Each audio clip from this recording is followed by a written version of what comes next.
What's up guys, welcome to my weekly trading reflection week 12, and in today's video I would like to talk about backtesting because I didn't trade this week. I just primarily focused on refining my system, getting back that confidence, conviction in my trading strategy, and basically prepare for next year, right? I'm not going to be trading just a week before Christmas.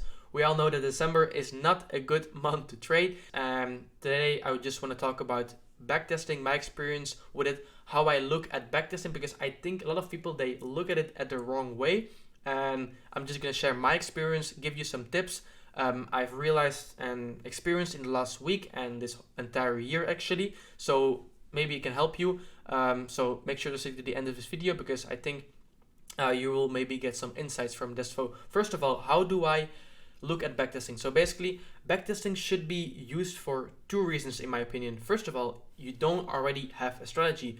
You just found one and you want to test it out. That's when you use backtesting, and that's when you need to put the most amount of effort in backtesting because you don't have a strategy. You just want to test the strategy out. What you would do is you would log in your software, forex replay or whatever you use, TradingView, I don't care, but you would have your trading strategy step by step on the left, and you would just test it out, see if it works. And the goal here is to just get comfortable with the strategy. And what you would do is just test it out, see the outcome, see the data, and refine your system accordingly. So that's when you need to put the most amount of effort in backtesting. That's what I did in the summer. I did like 2 months of straight backtesting, 2 hours a day, and that's basically when you get to the next level if you just have found a strategy. The second reason why you backtest, in my opinion, is to just gain back confidence after a losing streak in a week or in a month. It doesn't really matter. You just want to gain back that confidence because you feel like you're not really comfortable with your strategy again because you didn't trade for a week or you just had some bad losses. So that's what I'm doing. For example, right now I have my strategy, but I think you should use backtesting to just train like a professional athlete, right? They don't just go to a match and they play the match. No, they also train. So backtesting should be seen as the training of trading. And so I'm aiming for like doing it maybe once a week, 2-3 times a month. That's the best thing to do in my opinion, to just like when the markets are off, when you can't trade, you just gain back that confidence and you just become better and better, and you maybe refine it a little bit, but that's when you can take it easy, right? The first stage of backtesting is when you really need to grind, like I talked about what I did in summer. Then what I'm doing now is just like refining here and there, just getting back that confidence. But the first time you're backtesting, that's when you put in the most amount of efforts. And I don't think that you should keep backtesting. I think if you have your strategy, you are comfortable with it, just don't backtest for another 3 months. Like just go to the live markets and watch candles print on a chart every single day, show up consistently, and just test it out on the live markets, because you won't learn psychology, you won't learn proper trade management when you're actually just backtesting on a demo account, right? That's when you need market experience. Market experience is what will bring you to the next level after you have your strategy. I just think you need to backtest until whenever you feel comfortable going to the live markets. You don't need to be an expert, you just need to get to know your strategy. As soon as you have a grasp on how you need to operate your strategy, like you know it from top to bottom in your head, that's when I really think just go to live markets, because you will learn so much more. So having said that, I know it was a kind of rant, but I just want to make things clear that market experience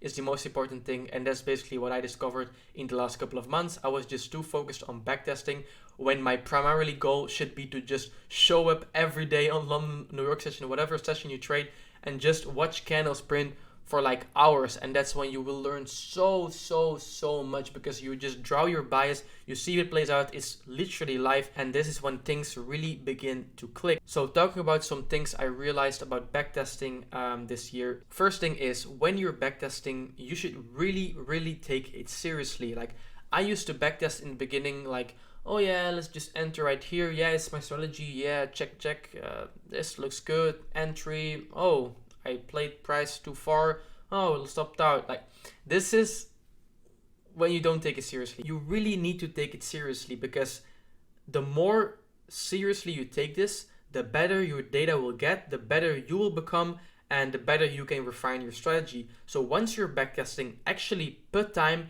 in doing it right. And this also talks about trade management, because usually I would just enter a trade and bam, just let it play out, stop loss or take profit. But in the live markets, I would actually trim my profits or close my position early, or just take some profits if the next high is getting taken out. So trade management is equally as important as your entry, right? You should, when you're backtesting, really pay close attention after you hit the buy or sell button to see how you would react after these candles print. You take out partial, you close a position, whatever you do, trade management is really as equally as important, because think about it, if you don't close your trade correctly, if you don't manage your trade, you're not going to take any profits, right? So trade management is really something you should be focusing on if you're backtesting. And if your strategy is just like set and forget, that's completely fine. But in my opinion, it's just better to see how the market reacts and act basically accordingly. So again, when you're backtesting,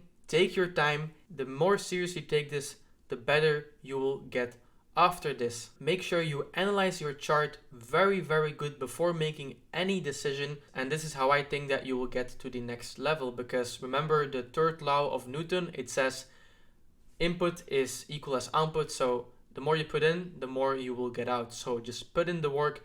If you just have found a strategy, or if you're just backtesting, just take it seriously. Just really take it seriously. It's really a business. So the second thing I would like to talk about is when you're backtesting, actually just focus on only trading during a specific time. So on Forex Replay, you can, for example, just set the next session and you can click on a button and it will basically transfer you to the next session. And so in the beginning, I was just backtesting, checking my strategy, just replaying, I wouldn't even know what time of the day it was. So my advice, maybe it's stupid and I'm just stupid, but right now I'm really like a price in correlation with time trader.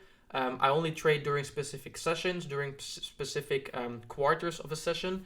And that really helped me get better at my strategy. So I would recommend, like, don't look for your strategy to play out if it's an Asia session. Maybe it can play out, but it's not the best market condition. And this is basically when you're maybe also not at the chart. And also close a trade, for example, if you see London session is closing. These are all important things you should take note of. So what really helped me is just only trade this, close the trade when the session is over, and only trade basically when the kill zones are there, right? The kill zones are so important. That's when you will have the best moves. So first of all, take it seriously. Second of all, price and time must align. Just trade between specific boundaries during a day. That's when you will have the most volume and you will have the best setups.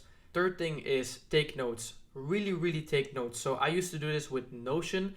How I would approach this is basically after you've taken a trade, you've seen the outcome, loss or win, what you do, take some screenshots from the higher time frame to the lower time frame and basically just write down your thoughts, what you think you could have done better, what you think you did good, some improvements for later, and basically just talk about what's going on in your head. Again, the more you put in, the more you get out. So let's say you're a trader and you're just backtesting, and there's another trader that's backtesting but is also taking notes.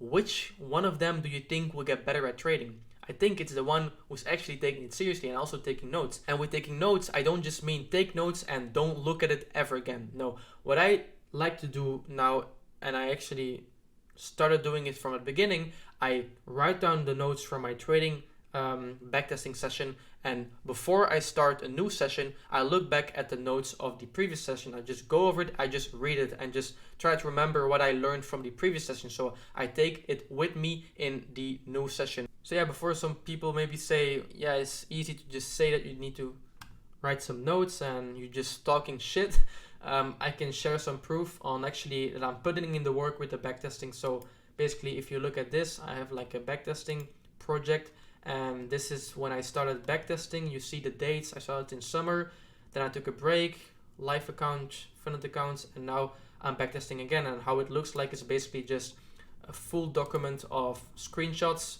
thoughts, and yeah. And the last thing I would say is do something with your data. So for example here, this is just a backtesting session I started, so it's only 10 trades, but I would just want to give you an example. For this, my average risk to reward was about 2, but my ideal average risk to reward is 6. So this means that actually my winning trades could have been way more greener, and I should actually just take profits later. So this tells me, this data literally tells you that you should higher your risk to reward. So actually do something with the data. Don't just backtest because people say you need to backtest and you just show people I backtest. No, just actually like try to improve upon your backtesting. You can find so much information right here. So for example, if you see that you read on Thursday, don't trade on Thursday. Write this down and refine your strategy. Say that you don't trade on Thursday. So I think that's clear. Maybe to summarize what I just talked about is backtesting should be used for two reasons. One, you don't have strategy and you really need to put in the effort. That's when you refine your system. Second of all, just maintaining that confidence and conviction if you already have a strategy. But the main focus should be market experience and actually putting time in the markets. If you're actually going to backtest, focus on taking it seriously. Take notes. Put your boundaries on when you actually trade during specific sessions and actually do something with your data, right? So I hope you had any value from what I learned.